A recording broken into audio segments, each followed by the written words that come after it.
Ang dami pong nagsakripisyo kasi mahigit 1 taon po na pilit ito ay ilayo sa tao. No? Hindi ipabasa sa tao. Pero magpasalamat tayo sa mga nagsakripisyo para ito'y masalin sa salita na kayang intindihin ng common na tao sapagkat ito ay ang salita ng Diyos. Sa makatuwid mga kapatid, anong masabi natin sa Biblia? Ang Biblia ay una, salita ng Diyos.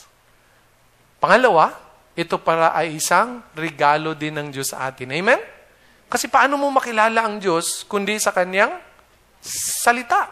No? Paano niyo ako makilala? Pag nakikinig kayo sa akin, di ba? Pag nakikinig kayo sa akin, nakikilala niyo ako, yan pala si Pastor Joe, ganun pala yan, di ba? Pero ganun din ang Diyos. Paano natin siya makilala? Pag tayo'y nakikinig, nagbabasa ng Kanyang salita. So ito ay regalo ng Diyos. Ang sabi nga sa Biblia, basahin natin. Tungkol sa regalong ito, basa. Heaven, Mateo 24. Ano sabi? Heaven and earth. Ano ibig sabihin ng heaven and earth? Ang kalangitan at ang mundo. Ano? Will pass away. Ano ibig sabihin ng will pass away? Mawawala. Right? But my words. Anong words? Ito. Yung laman ng salita ng Diyos will never pass away. Will never pass away. Alam nyo, marami po tayong oras na ginugugol sa pagbabasa ng magazine. Yes, magazine. Manood ng TV. Encantadia. Rerun ng Dragon Ball. Maglaro ng Candy Crush. Mag-exercise para tumigas ang tiyan. Pero ano sabi sa Bible? These things, ano sabi? Will pass away. Lahat itong pinag-aabalahan natin ng maraming oras at panahon sa mundo, mawawala yan. Pero anong sabi sa Bible? Ano lang ang tanging hindi mawawala mula ngayon hanggang pagwalang hanggan? Ano lang ang hindi mawawala? Ang salita ng Diyos na nasa atin. God's word will never pass away.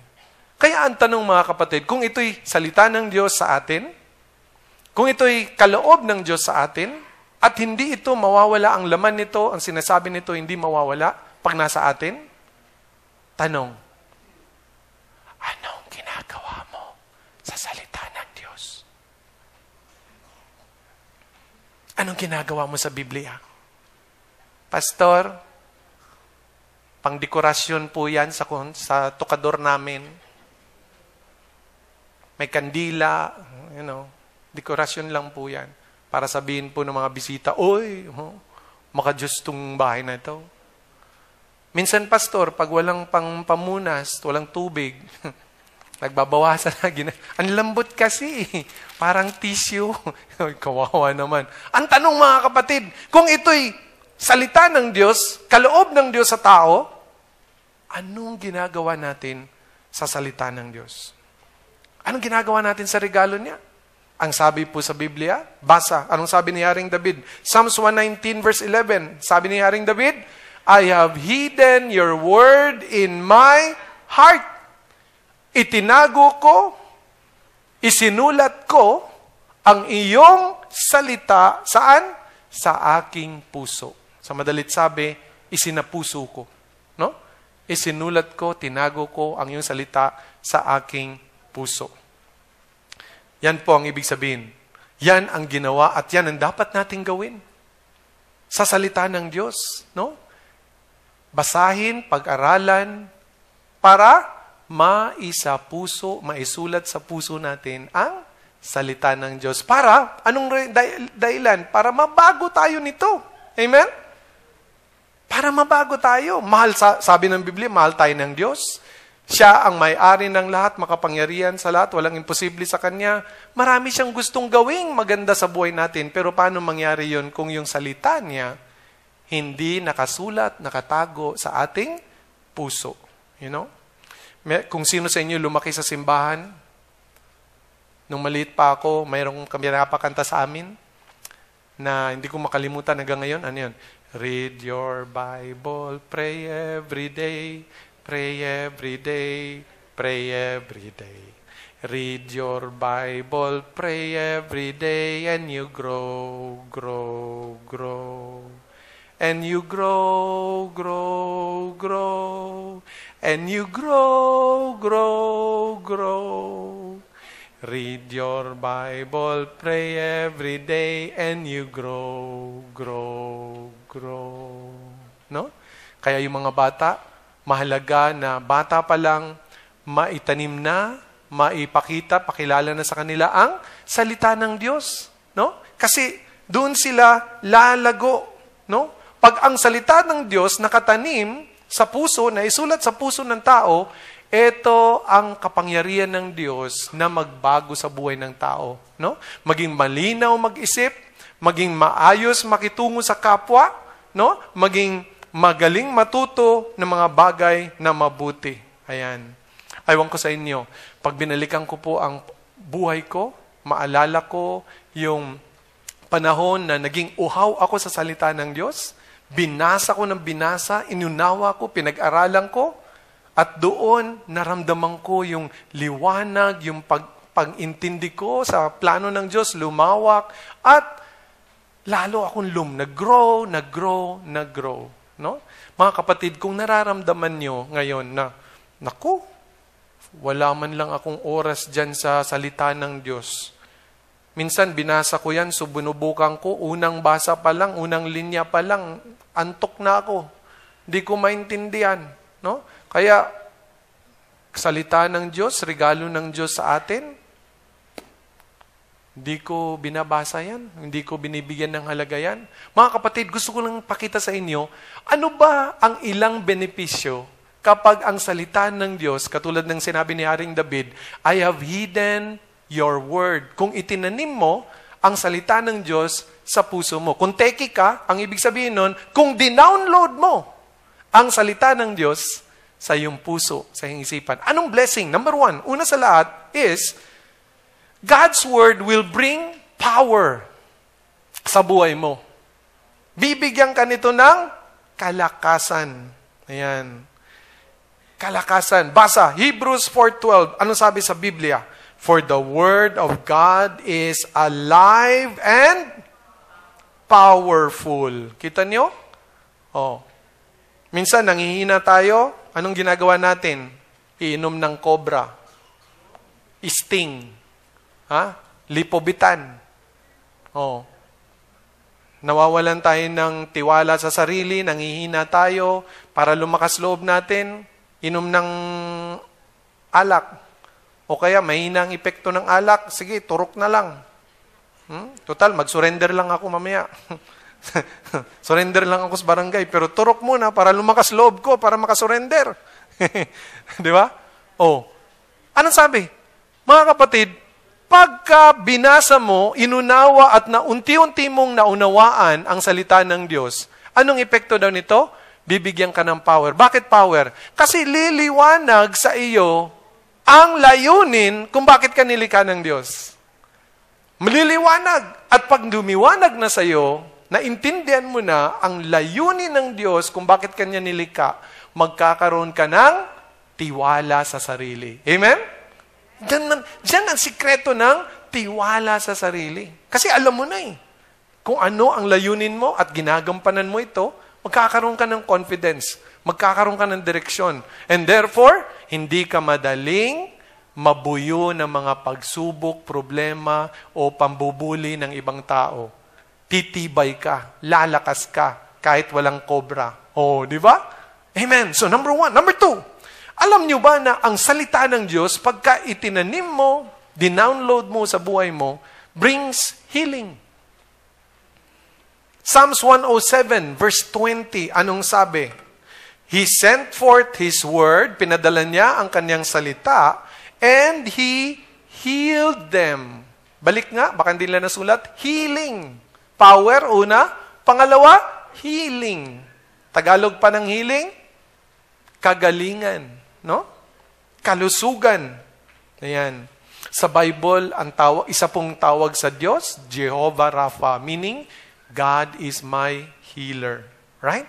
Hindi ko po alam kung anong struggle nyo. Siguro, physical. No? Meron kayong sakit, may karamdaman kayo, ilang ulit-ulit na gamot dito, doktor dito, ospital dito, pero patila, walang tigil yung sakit. No? Hindi nawawala yung struggle mo sa karamdaman. Hindi ko alam, siguro ang problema mo ay may relasyon na nasira. Kailangan ng healing. Kailangan ng gamot. Dati malapit kayo sa isang mahal sa buhay, kamag-anak ba, o sino man, pero ngayon, broken ang relationship nyo. No? Hindi na kayo nagkikita, nagtitinginan, nag-iiwasan na kayo. Baka dyan, kailangan nyo ng healing. Ang ilan naman sa inyo, baka kailangan nyo ng healing sa inyong nakaraan. May mga mali kayong desisyon na nagkaroon ng hindi magandang resulta. Ngayon ay balot na balot kayo ng kahihiyan, guilty feelings, at kailangan nyo ng kagalingan. No?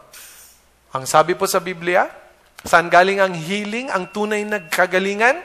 Sa salita ng Diyos. Kaya po yung Celebrate Recovery, no? Ako po yung nagagalak na ibalita sa inyo na tanggap na po sa Muntinlupa. At narinig po natin na ilang linggo na libo-libo ang nagsosurrender, di ba? Sa mga drug dependent. Naging concern po natin dito sa church na kung sila ay palista lang ng pangalan, tapos pa-promise lang, drug dependent yan. Di ba? Uulit ng uulit yan. Di anong gagawin ng pulis? Di ba? So sabi natin dito sa church, yung ating programa tuwing Miyerkules na galing sa Biblia kung paano ang isang tao ay matulungan na makaahon sa mga masamang bisyo, pati drugs, i-offer natin sa Muntinlupa. At ako'y nagagalak sa tulong ng ating mabuting Pastor Robert, sa pangunguna ni Brother Ricky, ay tanggap na ng munisipyo na yung ating programa ay ituro sa mga kapastoran, sa mga iglesia dito sa Muntinlupa para magamit, para yung mga libo-libong nag-surrender maagapan ng salita ng Diyos. Amen? Para magkaroon ng kagalingan at hindi sila hahantong sa libingan. Ang galing ng rhyme, no? Kagalingan, libingan. Grabe. God is here talaga. Amen. Anyway, number 3. Anong blessing, mga kapatid, sa Bible? Bakit dapat basahin natin, palagahan natin, pag-aralan natin, pag-usapan natin ang salita ng Diyos? Number 3, it brings direction. Nagbibigay ng direksyon sa buhay. Proverbs 16:9. A man's heart plans his way. Ang tao, may sari-sariling diskarte. Sari-sarili daw diskarte ang tao. But the Lord directs His steps. Pero ang plano ng Diyos, ang siyang matutupad, nagdidirect. Alright? Mga kapatid, pag inalala ko ang buhay ko sa mga punto na umiyak ako sa Diyos, yung bang iyak na, yung, alam mo yung humingi ka talaga ng saklolo, yun yung mga panahon na kailangan ko ng direksyon. Kailangan ko ng gabay kung anong gagawin. No? Ano ba ang papasukin kong karir, profesyon?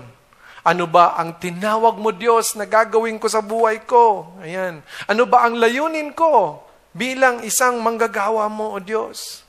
Lord, ilang bang anak ang gusto mo? 2 ba?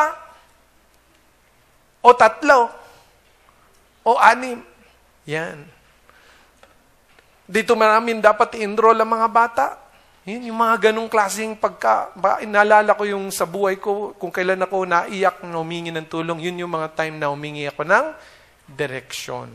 At ang mabuti po ay, mga kapatid, kayo, kung ano man ang mga question nyo sa buhay ngayon, ang pangako po ng salita ng Diyos is, pag nakilala mo ang Diyos sa Kanyang salita, mababawasan ang iyong kaguluhan kasi lilinaw ang iyong direksyon. Amen? Number 4, ano pang blessing? Sabi sa Bible, pag ikaw ay itinanim mo ang salita ng Diyos sa puso mo, you will gain freedom. Freedom. Ikaw ay makasusumpong ng kalayaan. Luke chapter 4, verse 18. Anong sabi ni Jesus? Ang sabi ni Jesus, He has sent me to proclaim freedom for the prisoners, recovery of sight for the blind, release for the oppressed. Anong sabi ni Jesus? Anong isang dahilan kung bakit siya naparito? Maliban sa mamatay sa krus para bayaran sa kasalanan natin? Ano daw ang isang dahilan kung bakit siya naparito? Para tayo ay bigyan ng kalayaan. Everybody say, kalayaan. Freedom. No? So, sino ang addict sa droga? Gusto mong makalaya? Come to Jesus. Amen? Itanim ang salita niya sa iyong puso. Sino ang gustong makalaya sa mga maling mga desisyon sa nakaraan? Come to Jesus. Itanim ang salita niya sa iyong puso para ikaw ay makasumpong ng kalayaan. Sinong gusto mong makalaya sa mga masamang ugali at masamang bisyo? Come to Jesus, itanim ang salita niya, and you will gain freedom. Yan ang pangako ng Diyos. So, nakita niyo mga kapatid, ano yung mga blessing? Power. Ano pa? Sabihin niyo nga lahat. Number 1. Number 2. Number 3. Number 4. Freedom. 4 lang yan sa maraming blessing kapag ikaw ay nasa Diyos at ang salita niya ay itinanim mo sa iyong pagkatao. No? Yung itinanim mo sa buhay mo. So, anong dapat natin gawin? Malinaw po. Itanim ang salita ng Diyos sa ating puso. I-download ang salita ng Diyos sa ating pagkatao, sa ating pananaw, sa ating pagdidesisyon. No? Yan ang dapat nating gawin. Paano natin gawin to? 2 bagay. Number 1, paano natin i-download, itanim ang salita ng Diyos para matanggap natin ang blessing, power, healing, direction, and freedom? Number 1, master the Word. Master the Word. Kailangan maging dalubhasa ka, maging maalam ka, maging marunong ka sa salita ng Diyos. Amen? Maging maalam ka. Proverbs 7, anong sabi? Follow my advice, my son. Always treasure my commands. Itanim sa puso, treasure, palagahan ang mga utos ng Diyos na nakasulat sa Biblia. Basa, obey my commands and live. Ikaw'y mabubuhay. Ano pa? Guard my instructions as you guard your own eyes. Tie them on your fingers as a reminder. Write them deep within your hearts. Nakita nyo? Anong pinagawa? Guard. Itali daw.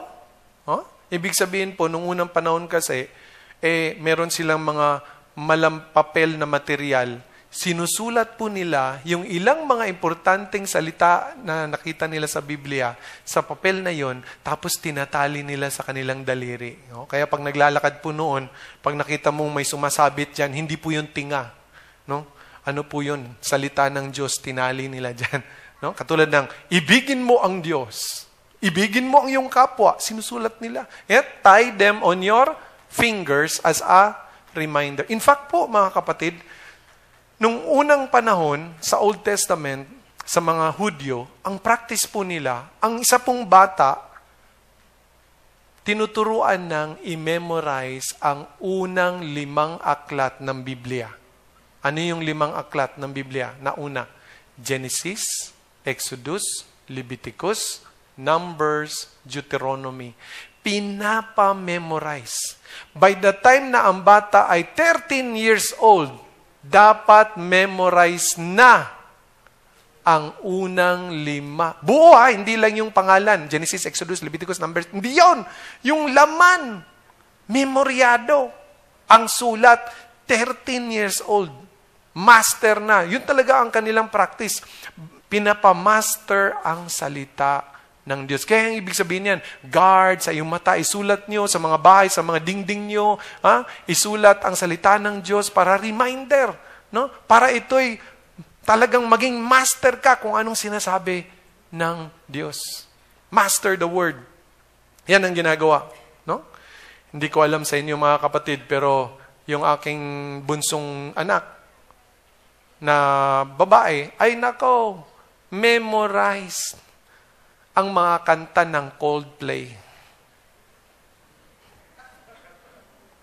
At lahat ng episode ng Sherlock Holmes.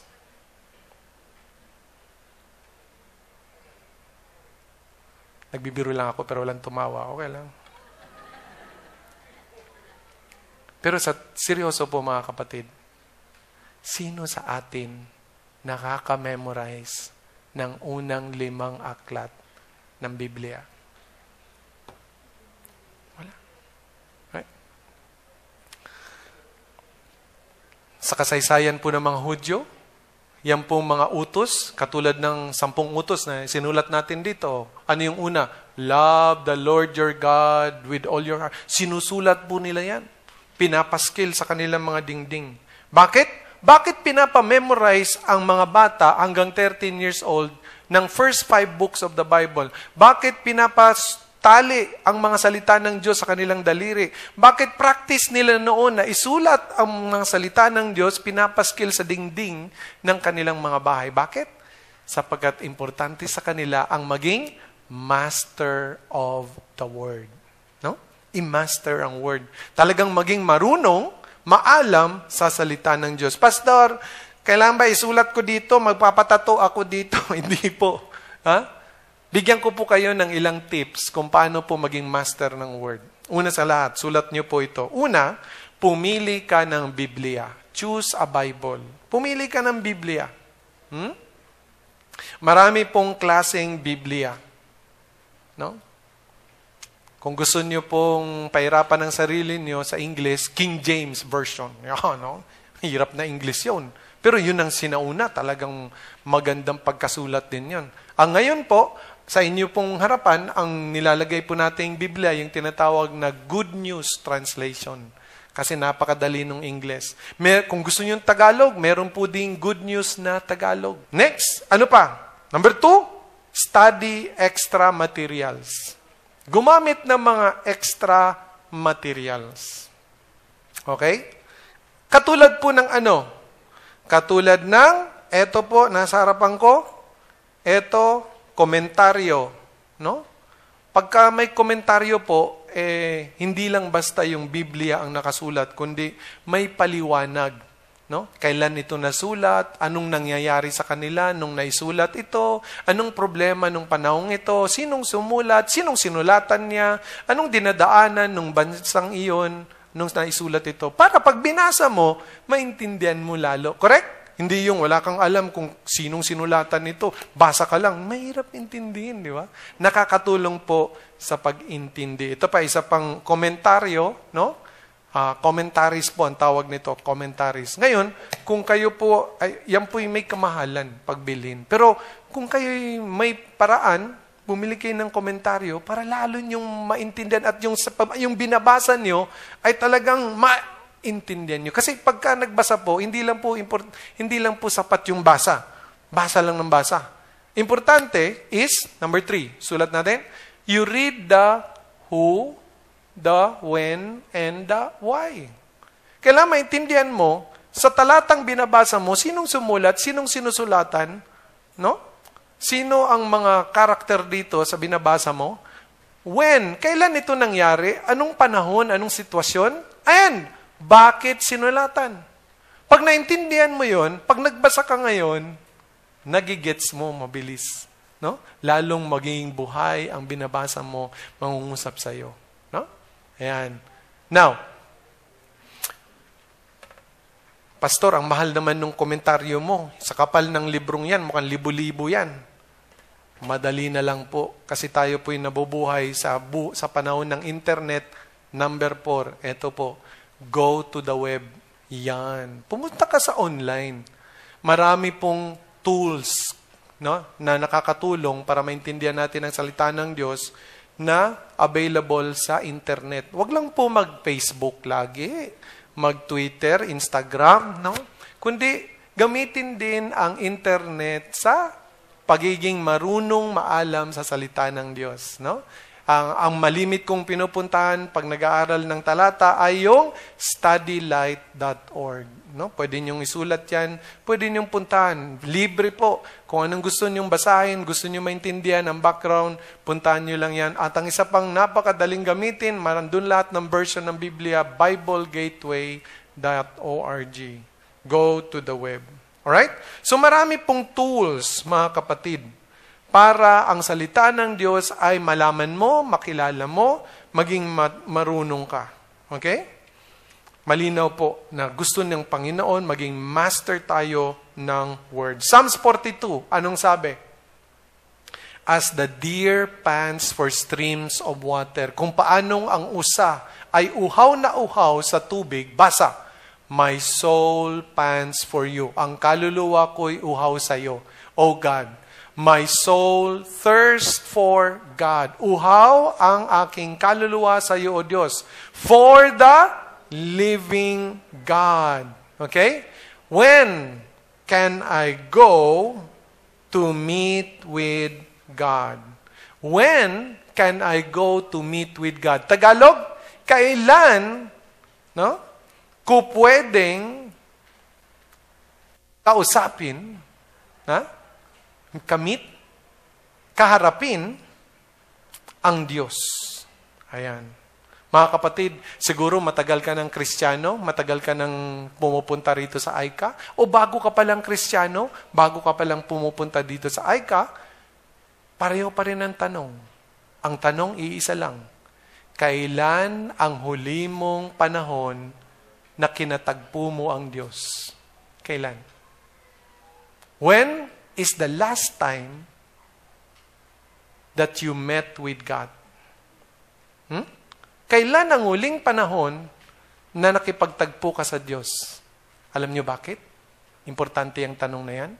Kasi pag sinabi po sa Bible, you master the Word, alamin mo, maging marunong ka, maging maalam ka sa salita ng Diyos, hindi po yun para magyabang ka na ang dami mo ng alam.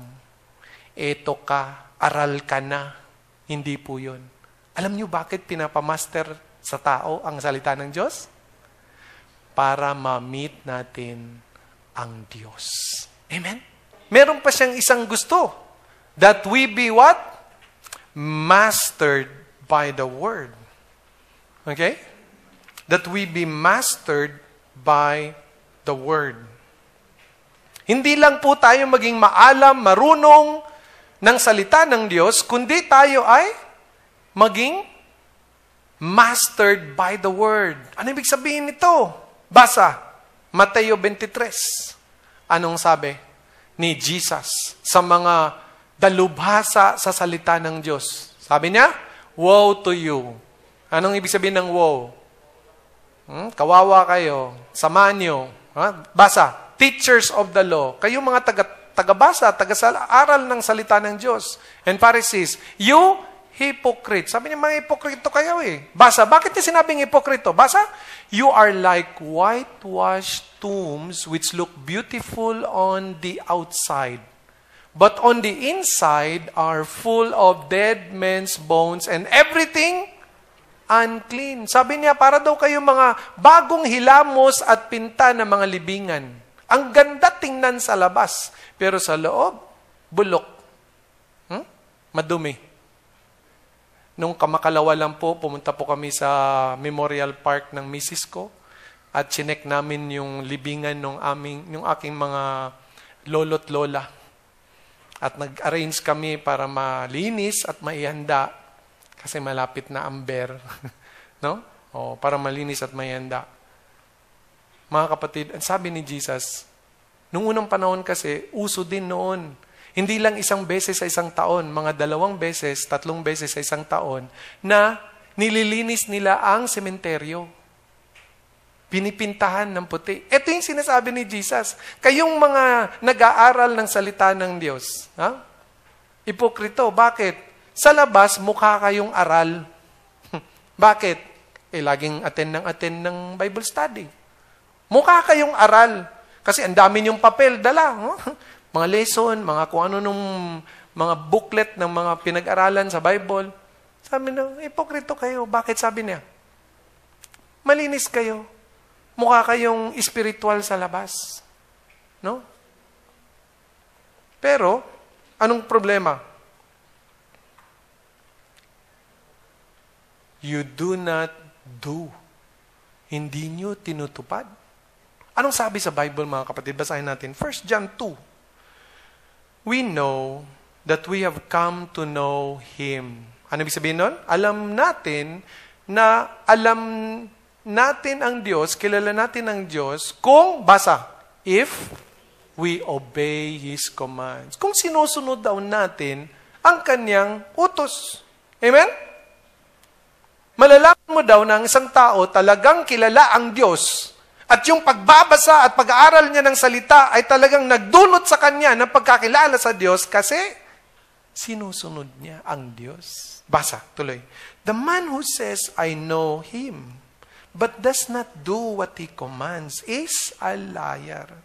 And the truth is not in him. But if anyone obeys His word, no? Ang sulat, bilugan niyo po yung salitang obey, yan po ang paulit-ulit dyan, yan po ang sikreto dyan, obey, sumunod.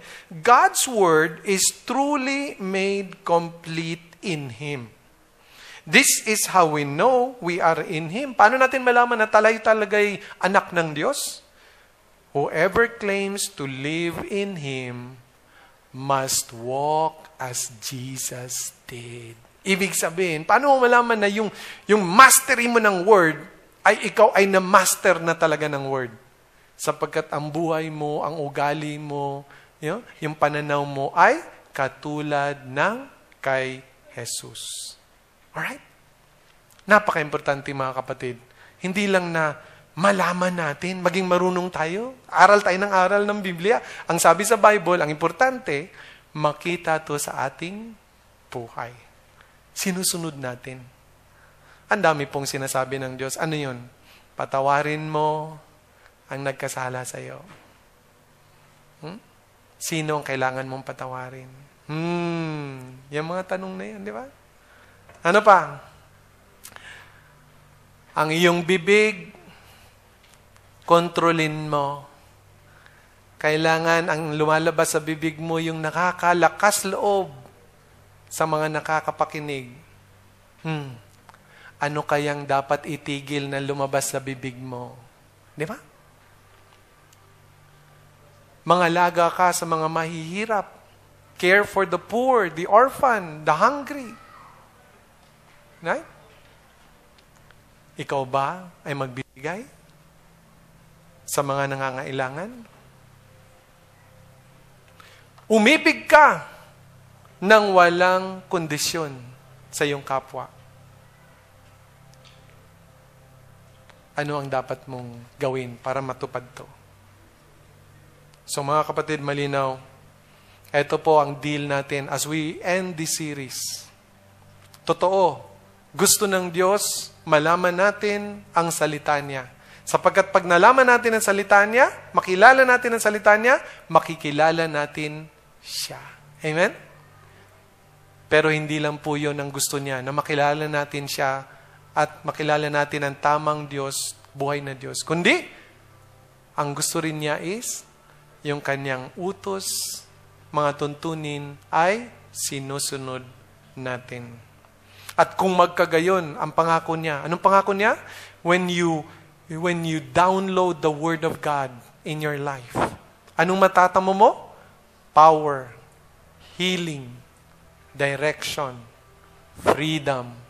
Mga kapatid, you will break free mula sa mga bagay na problemang gumagapo sa iyo, sa mga hindi magandang ugali, maging bisyo na gumagapo sa iyo.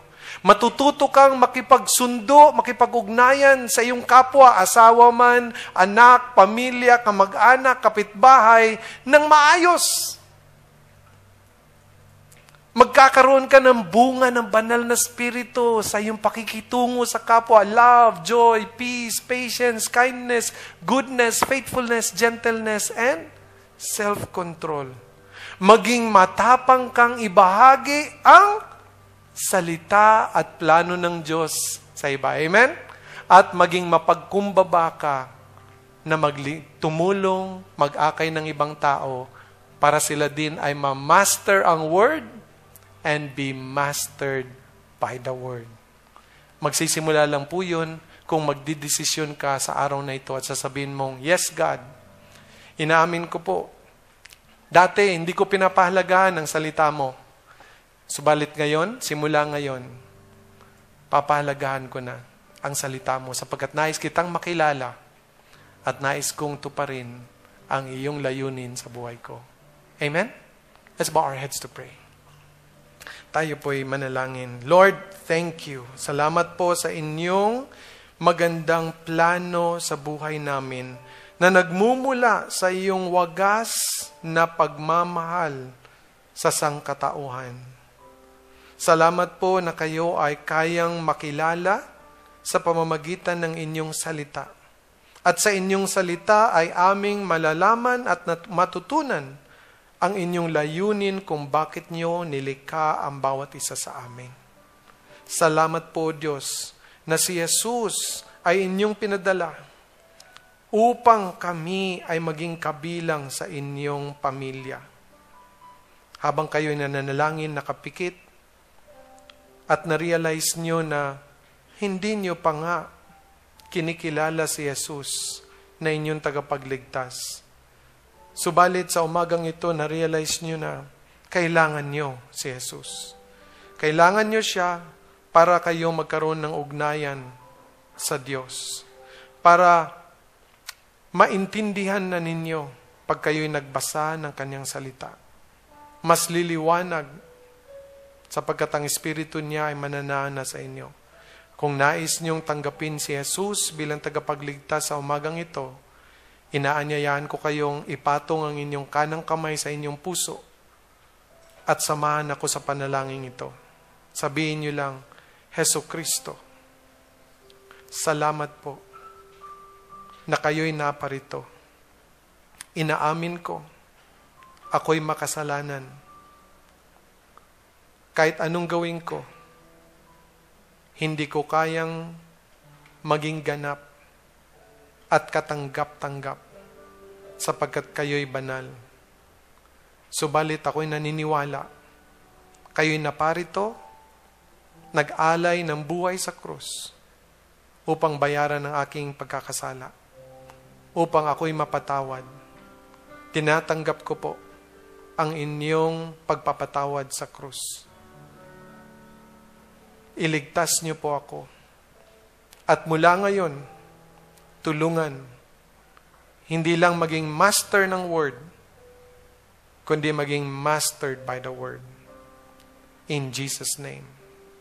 Lord, bless your people today so that, Lord, we will experience all that you have promised in your word. And I thank you in advance for the great things na gagawin mo sa buhay ng bawat isa. In Jesus' name we pray. Everybody say, Amen.